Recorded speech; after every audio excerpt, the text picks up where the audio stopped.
Hello everyone, thank you for joining us for today's video. In this video we're going to keep talking about physical health and specifically some of the things that we maybe tell ourselves that stop us from improving our physical health or talk ourselves out of trying new things or improving our diet or our sleeping or exercise or anything like that. I think even outside of therapy you probably hear these kind of things all the time just with your friends, but in therapy what kind of things do you hear people say as kind of justifications for not changing their diet or their exercise or their sleep patterns?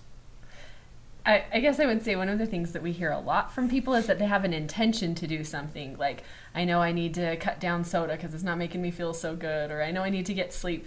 But a lot of times we hear people say, I'm going to start on Monday. That's one that I hear a ton. Like, this event has to happen first and then I'm going to start. I love starting on Monday. I was going to say, it's funny, your question was clients, and I'm like, that's me. Like, I'll start on Monday. Give me one more good weekend. Yeah. Why is that? What's wrong with that? What's wrong with the let's start on Monday mentality? I think that this is one of those mindset shifts that we talked about sometimes that can make a big impact, right? The thought, let's start on Monday, means that we're just going to completely throw all of it to the wind from now until Monday. So, maybe that's going to be the next 4 days. We're going to get as far away. It's Tuesday of the previous week. right. For the next several days, we're going to get as far away from the goal as possible. And then we're going to try to make this huge change, this huge life change all at once. And it's going to happen on Monday. But how often do you actually stick to it the entire week, and then it's just like an actual change that sticks around forever, versus you get to Wednesday and then it starts all over again. Oh, I need to do that, but I'm going to start Yeah. on Monday. Yeah, I didn't think about it that way, but that makes sense. Like, if I know I'm starting on Monday, let's say I'm going to do no sugar or something on Monday, then the rest of the week I'm going to be like eating Oreos and just stuffing my face full of garbage, which is probably going to make it that much harder to start on Monday. Right, then on Monday it's going to feel terrible. Yeah. This is why I never try intermittent fasting, because I'm like, I would destroy it. Like, ice cream, M&Ms, chocolate sauce. Oh, during your eating window, just whatever you want. Yeah, I just know I would, right? Sure. Right. This is an example of all or nothing thinking. I'm either all on board or I'm completely off the wagon. And all or nothing thinking just gets us into a lot of trouble, because then we start living these big extremes instead of having something more moderate in the middle. That moderate in the middle kind of health or efforts really make a bigger difference than all in for 2 days and all out for the next 5. Yeah. I was telling you guys about this before, but I'm going to call all my friends out here because I hear them do this a lot with sleeping, and I used to be guilty of it too, where they'll have been slowly ruining their sleep schedule kind of by staying up late, playing video games or watching TV or whatever it is. And then they'll be like, well, I've got to stay up for 24 hours now so I can reset my sleep schedule. Right? It's all or nothing. Like, I can't just get a little bit of sleep and work my way to a good sleep schedule. I'm just going to stay up until tomorrow night when I'm just purely exhausted, and then have a good night's sleep and get back to normal. Does it ever work? I don't think so, because I do it all the time. I was gonna say, I'm sitting here thinking, I don't think I could do 24 hours if I tried. No, I did it a couple times when I was a teenager, and now that I'm twice that age, I can't imagine it'll be any easier. Gosh. I tried to do that when I was a teenager and I threw up on someone's lawn. Clearly my body doesn't do well. You did? I absolutely did. Yeah, my thought is when you talk about all or nothing thinking, there's nothing healthy about, obviously having a good sleep schedule is, but staying up for 24 hours is going to do a lot more harm than good, I think. And you'd be a lot better off just saying, well, I'm just going to try and go to bed at this time, and if I get 3 or 4 hours of sleep, that's what I get, and then I'm tired the next day and I can get a full night's sleep or something like that. Right. I think one of the other problems with this is that we're living in the future. Instead of living in the present, this is all about planning to live in the future. Whereas if you're living in the present, the idea is, I'm going to make a healthy choice right now for me. Because you live in the present, you don't live in the future. Yeah. Talk about food. Oh, go ahead. I was just going to say, this is not... sometimes I see this with depression.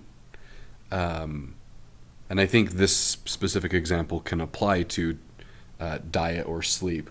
But sometimes with depression, if you know the criteria, lack of energy, low motivation, energy, that kind of thing, Sometimes one of the things that I see regularly is, well, I just don't have any energy, so I'm going to sit down until I do. And I don't know that I've ever sat down and then Got more energy. Yeah, right? Like there's a need for rest. I mean, you can make the argument for sleep, right? Yeah. But you get home from work and you sit on the couch, the likelihood of you getting energy all of a sudden to go do something doesn't have to be exercise, but having the energy to go out and cook dinner, right? Go fire up the grill or whatever. I just haven't in my personal life seen energy just show up by relaxing. Do you know what I mean? Yeah, there's a lot of physics, right? Like an object at rest stays at rest. Exactly. Yeah, so that's another one that I feel like I see regularly. And so sometimes I just tell folks to try and create some body movement, because as you get that blood flowing, that's really what gets the energy going, right? Yeah, I actually do that with a lot of clients where I'll talk to them about, and I'll have them do it with me in the office, where I'll like tell them, just lift your arms up, get a big stretch, get your blood flowing a little bit, and you like just see if you don't feel like a little bit more awake, a little bit more rejuvenated. I don't know. That's something I do with clients, and I think we've talked about this before, but I'll have people tell me things like, if I could just take a couple weeks off work, just relax, just lay low for a little while, like I'd feel way less burned out and I could go back and be way better. And typically that's the worst thing you could do. Because after a couple weeks of not working, the last thing you want to go to do is go back to work. Right. That's definitely my experience. Yeah. When I take a vacation, I want to come back. Yeah. You know? Right. Kind of along the same lines, another thing that we hear a lot as therapists is that somebody will start into their day and feel like they make a mistake somewhere. So I ate something that I didn't really think too much about, or I did this thing that I feel like is unhealthy. And so then we throw the whole day away. Well, I already messed up today, so Yeah. I just might as well just go with it. Right. And I think that this is another space that we see this happen with our clients, that they have an intention, and all of us do this too, right? We have the intention of doing something healthy, but then once we make one little mistake, it's like we've lost everything. That's totally me. Some people do a cheat meal, and I'm like, oh, cheat day, right? Like it's the whole day. I was telling my buddy the other day from the gym, I had this thought the other day, and I'm still digesting it, so don't beat me up over it, but you get up and you go to the gym so often to only go home and destroy it with ice cream. Like, maybe I just shouldn't do that and just make the healthy choice now. But I'm just like, well, I worked out, kind of. I can have ice cream. And then the bowl gets really big. I'm not this little bowl of ice cream guy. But yeah, you just do one little thing off, and then the whole day goes to the wind. Yeah, we'll leave it there. The I couldn't come up with something. Nice save. Yeah, I think that this is one of those mindset shifts that people can really work on. When you make a mistake or when you do something that was outside of the plan, the idea isn't that then you are just off the plan. The idea is that, oh, now the very next second you shift right back to whatever it is that you were working on as far as your physical health goes. Yeah. So maybe you would say, to combat some of this type of thinking, it'd be helpful to get out of all or nothing thinking, right? It doesn't need to be a whole day. It doesn't need to be next week. It can be, I just had a bowl of ice cream, but I can still have something healthy for dinner or something like that. It doesn't need to, I don't know. I think it's hard for our brains to not think in chunks of time like that, but it's more shades of gray than that maybe. Right. Well, and really, as we're talking about this, I'm just thinking that present living is the best thing.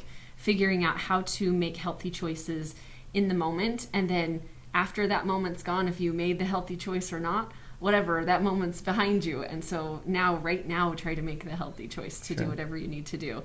Instead of saying, well, I stayed up 3 hours past bedtime, might as well just keep going. Just do the whole night. Right. Instead, no, go to sleep now. You can make a decision now to do something healthy for you. Yeah. I like that. I think also kind of recognizing that you can make one little tiny small change. It doesn't need to be, starting Monday I'm going to only eat this and no sugar at all. Like, okay, well, maybe if you eat a lot of ice cream, like pick tonight, I'm not going to. Like, that's okay. You don't have to go full nuclear option and make these changes wholeheartedly. it can just be a little piece at a time. And I think it's probably more long-lasting that way anyway. Yeah, I think so too. One of the other things that I think I would just share is that a place we get into trouble is by not planning ahead. It's important to plan ahead and to actually have a plan.